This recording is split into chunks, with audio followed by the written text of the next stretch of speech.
Good morning class 10। हम लोग chapter number 6 कर रहे थे, लाइफ प्रोसेसेस, और टॉपिक चल रहा है न्यूट्रिशन इन ह्यूमन बींग्स। ठीक है, हम लोग एलिमेंट्री कैनाल कर रहे थे और लास्ट टाइम जो है हम लोगों ने टॉपिक स्टार्ट किया था स्मॉल इंटेस्टाइन। ठीक है, स्मॉल इंटेस्टाइन में मैंने तुम्हें बताया था कि 3 टाइप की सिक्रीशंस जो हैं स्मॉल इंटेस्टाइन के अंदर रिलीज होती हैं, एक लिवर से, सेकेंड पेनक्रियाज से, और थर्ड जो है इंटेस्टाइन की खुद की जो रिलीज है वो। तो लास्ट टाइम हम लोगों ने लिवर कंप्लीट कर लिया था। ठीक है, आज हम लोग सेकंड जो उसको सिक्रीशन मिल रही है दैट इज पेनक्रियाज से। ठीक है, उसके बारे में पढ़ेंगे। ठीक है, पेनक्रियाज क्या है, ये भी एक ग्लैंड है, क्योंकि वो कुछ ना कुछ सिक्रीट कर रहा है, तो ये भी क्या है, एक ग्लैंड है। लेकिन पेनक्रियाज को हम लोग जो है हेट्रोक्राइन ग्लैंड बोलते हैं।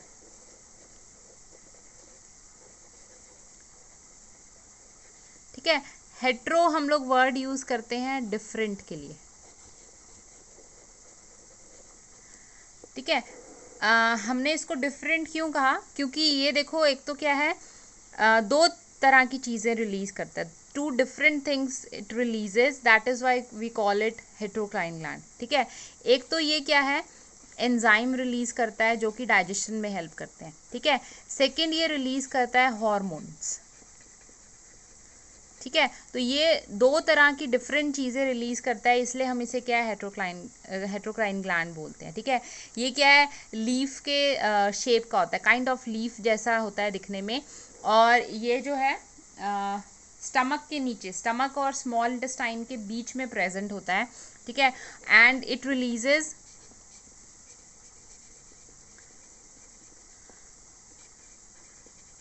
Pancreatic juice. ठीक है, ये पेनक्रियाटिक जूस रिलीज करता है, and pancreatic juice carries digestive enzymes. ठीक है, उसमें क्या है, डाइजेस्टिव एंजाइम्स प्रेजेंट होते हैं। ठीक है, ये डाइजेस्टिव एंजाइम, अब देखो मैंने तुम्हें जो लास्ट क्लास हुई थी फ्राइडे को, सैटरडे को नहीं हो पाई थी। ठीक है, क्योंकि वो लाइट की प्रॉब्लम थी, इसलिए रिकॉर्डिंग नहीं हो पाई थी। तो देखो क्या था, ये क्या है, पेनक्रियाटिक जूस जो है डाइजेस्टिव एंजाइम कैरी करता है। ठीक है, और इसको जो है फंक्शन करने के लिए इट रिक्वायर्स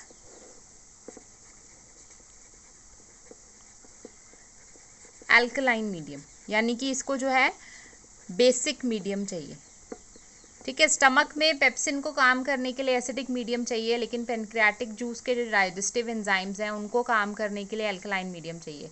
तो मैंने लास्ट क्लास में तुम्हें बताया था कि लिवर में जो बाइल जूस रिलीज होता है, बाइल जूस क्या करता है, जो अल्कलाइन मीडियम प्रोवाइड करता है, जो एसिडिक नेचर है फूड की उसको चेंज कर देगा इनटू बेसिक मीडियम। ठीक है, ताकि पेनक्रियाटिक जूस के डाइजेस्टिव एंजाइम्स क्या है, काम कर सके। ठीक है, अब देखो डाइजेस्टिव जूस में जो है, डाइजेस्टिव एंजाइम में एक तो इसमें पेनक्रियाटिक जूस में जो एंजाइम होता है इट इज ट्रिप्सिन। ठीक है, ट्रिप्सिन क्या है, प्रोटीन डाइजेस्टिंग एंजाइम है।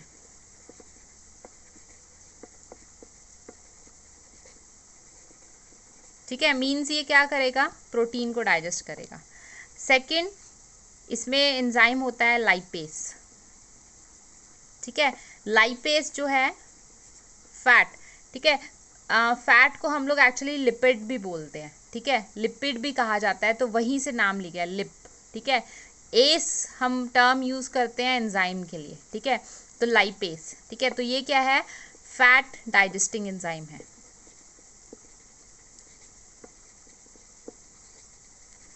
ठीक है, तो ये प्रोटीन डाइजेस्ट करेगा, ये फैट डाइजेस्ट करेगा। ठीक है, तो ये दोनों एंजाइम कहाँ प्रेजेंट हैं, पेनक्रियास में। तो देखो, जो फूड में बचे कुचे जो प्रोटीन है जो स्टमक के अंदर प्रॉपरली डाइजेस्ट नहीं हो पाया था, उसके ऊपर क्या है, कौन एक्ट करेगा, एंजाइम ट्रिप्सिन। ठीक है, और उसको कन्वर्ट कर देगा अमीनो एसिड्स में। ठीक है, अमीनो एसिड्स क्या है, it is the simplest form of protein. ठीक है, प्रोटीन का जो है मोनोमर है। ठीक है, जैसे हम बोलते हैं ना, जैसे हमने एक नेकलेस बनाया, तो हम जो पर्ल है, कई सारे पर्ल्स को जोड़ के हम नेकलेस बनाते हैं, तो एक जो ये सिंगल यूनिट है इसको हम लोग क्या बोलते हैं, मोनोमर। ठीक है, तो ऐसे ही प्रोटीन की फॉर्मेशन कब होती है? जब बहुत सारे अमीनो एसिड्स आकर जुड़ते हैं तो वो प्रोटीन की फॉर्मेशन करते हैं। तो अमीनो एसिड क्या है? उसका स्मॉलेस्ट यूनिट है, तो ये अपने सिंपलर फॉर्म में जो है टूट जाएगा। ऐसे ही फैट्स हैं जो खाने के अंदर, जो कौन सा वाला particularly fat? Emulsified fat. Emulsification हम लोगों ने किया था कि जो बाइल जूस के अंदर बाइल सॉल्ट्स प्रेजेंट हैं वो क्या करते हैं, फैट के जो बड़े ग्लोब्यूल्स हैं, बड़े स्ट्रक्चर हैं, उसको स्मॉल में तोड़ देते हैं। तो वो जो टूटा हुआ जो फैट है उसको हम लोग इमल्सिफाइड फैट बोलते हैं, जिसका छोटा छोटा स्ट्रक्चर रह गया है। इसके ऊपर एंजाइम एक्ट करेगा लाइपेज और इसको कन्वर्ट कर देगा उसके सिंपलेस्ट फॉर्म में, that is fatty acids and glycerol. देखो जो भी आपके जो भी न्यूट्रिएंट हैं, ठीक है, जो भी कंपोनेंट ऑफ फूड हैं, वो डाइजेस्ट होने के बाद क्या बनते हैं वो तुम लोगों को ध्यान में रखना है। प्रोटीन हमेशा ब्रेक डाउन होकर अमीनो एसिड बनेगा, फैट हमेशा ब्रेक डाउन होकर फैटी एसिड और ग्लिसरॉल बनेगा, और कार्बोहाइड्रेट हमेशा डाइजेस्ट होके क्या है, ग्लूकोज के अंदर कन्वर्ट हो जाएगा।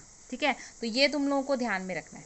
ठीक है, अब ये तो हो गया पेनक्रियास का काम। अब स्मॉल इंटेस्टाइन के बारे में मैंने तुम्हें बताया था कि ये क्या है, हाईली कॉइल्ड होती है, और हम लोगों की एलिमेंट्री कैनाल का क्या है, लॉन्गेस्ट पार्ट है। लंबा बहुत ज़्यादा है लेकिन इसकी ब्रेथ कम है, पतली होती है, इसलिए इसको स्मॉल इंटेस्टाइन कहा जाता है। अदरवाइज इसकी लेंथ जो है लार्ज इंटेस्टाइन से कई गुना बड़ी है। ठीक है, स्मॉल इंटेस्टाइन में खुद की क्या रिलीज होता है, इंटेस्टिनल जूस।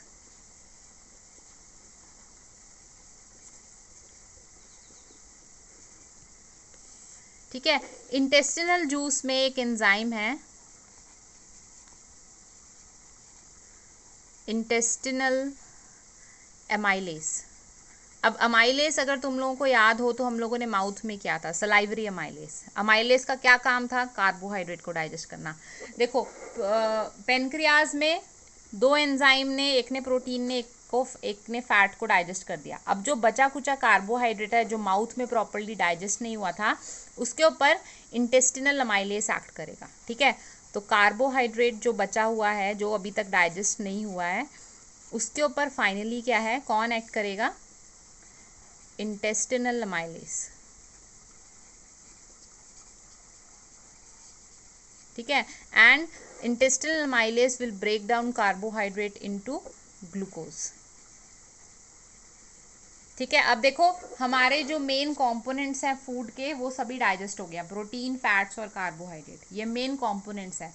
जो विटामिन और मिनरल्स हैं वो डायरेक्टली जो है एब्जॉर्ब कर लिए जाते हैं, उसका ब्रेक डाउन अलग तरीके से होता है, उसमें डाइजेशन का उसका कोई रोल नहीं है उसमें। ठीक है, तो मेन डाइजेशन में आपको प्रोटीन, फैट और कार्बोहाइड्रेट का डाइजेशन पढ़ना है। ठीक है, कि कार्बोहाइड्रेट का जो डाइजेशन है माउथ में स्टार्ट हो जाएगा। ठीक है, प्रोटीन का डाइजेशन स्टमक में, और उसके बाद स्मॉल इंटेस्टाइन में आके क्या है, ठीक है, small intestine is the site of complete digestion. ठीक है, फाइनली जो जितना भी बचा कुचा खाना है जिसकी अभी तक डाइजेशन नहीं हुई थी, उसकी कंप्लीट डाइजेशन कहाँ होगी, स्मॉल इंटेस्टाइन में। ठीक है, तो अगर 1 मार्क्स का क्वेश्चन या MCQ आए कि नेम द या identify the site of complete digestion, तो कंप्लीट डाइजेशन की जो साइट है वो है स्मॉल इंटेस्टाइन। ठीक है, अच्छा, अब ये तो हो गया स्मॉल इंटेस्टाइन में डाइजेशन हो गई। ठीक है, अब क्या है, अब डाइजेस्टेड फूड को एब्जॉर्ब करना भी इंपॉर्टेंट। जब तक हम उसे एब्जॉर्ब नहीं करेंगे तब तक उसकी यूटिलाइजेशन नहीं हो पाएगी। तो इंटेस्टाइन का जो स्ट्रक्चर है वो बहुत इंटरेस्टिंग है। ठीक है, जैसे ये हम लोगों की इंटेस्टाइन हो गई। ठीक है, तो जो इनर वाली जो वॉल होती है इंटेस्टाइन की, वो इस तरह से फिंगर लाइक स्ट्रक्चर्स प्रेजेंट होते हैं उसमें, इस तरह से। ठीक है, इस तरह से वो क्या है, कर्व्ड होती है दोनों साइड, बोथ साइड जो है इंटरनली जो है हमारी जो स्मॉल इंटेस्टाइन है वो इस तरह से उसमें फिंगर लाइक एक्सटेंशंस होते हैं। ठीक है, और इन एक्सटेंशंस को हम लोग बोलते हैं विलाई।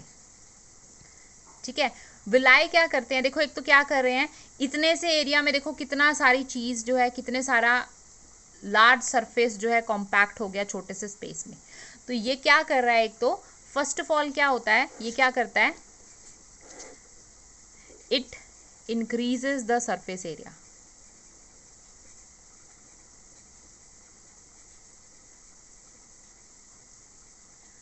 ठीक है, सरफेस एरिया इंक्रीज करता है। सेकेंडली क्या करता है, जो डाइजेस्टेड फूड है उसकी एब्जॉर्प्शन में हेल्प करता है। उसकी एब्जॉर्प्शन किसकी वजह से हो रही है, विलाई की वजह से। ईच विलाई में जो है पीछे से it is richly supplied with blood vessel, ठीक है। हर जो विलाय है वो क्या है, रिचली सप्लाइड होती है ब्लड वेसल से, ठीक है। अब विलाय ने फूड को डाइजेस्ट किया और वो डाइजेस्टेड फूड क्या है, डायरेक्ट ब्लड में जाके पूरी बॉडी के अंदर क्या है, सर्कुलेट हो जाएगा, ठीक है। तो विलाय क्या है, ये क्या है, इम्पॉर्टेंट मॉडिफिकेशन है स्मॉल इंटेस्टाइन के अंदर, ठीक है। तो इसके बारे में हम लोग लिखेंगे, स्मॉल इंटेस्टाइन में विलाय बहुत इंपॉर्टेंट है, ठीक है। अगर विलाय के बारे में हम लोग लिखें तो देखो क्या है, these are finger like extensions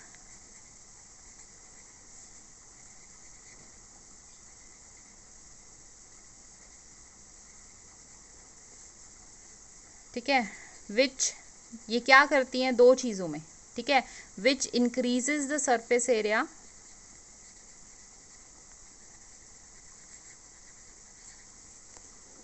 which increases the surface area, किस लिए, for the better absorption of food, ताकि जो है फूड की क्या है, प्रॉपरली एब्जॉर्प्शन हो सके, ठीक है। उसके अलावा ये क्या है, it is richly supplied with blood vessel, इसके पास क्या है, बहुत ज़्यादा ब्लड वेसल्स होती हैं,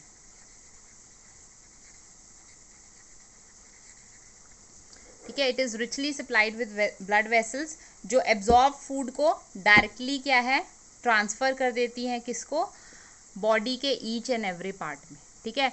it is richly supplied with blood vessels and जो एब्जॉर्ब्ड फूड है, ठीक है, and absorbed food is supplied to each and every cell of our body,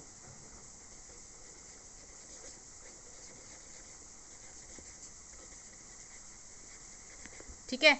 ये दो मेन काम है स्मॉल इंटेस्टाइन के, ठीक है। स्मॉल इंटेस्टाइन एक तो साइट है कंप्लीट डाइजेशन की, और सेकेंडली वहाँ पर क्या है, एब्जॉर्प्शन ऑफ फूड भी जो है कैरी आउट किया जाता है, ठीक है।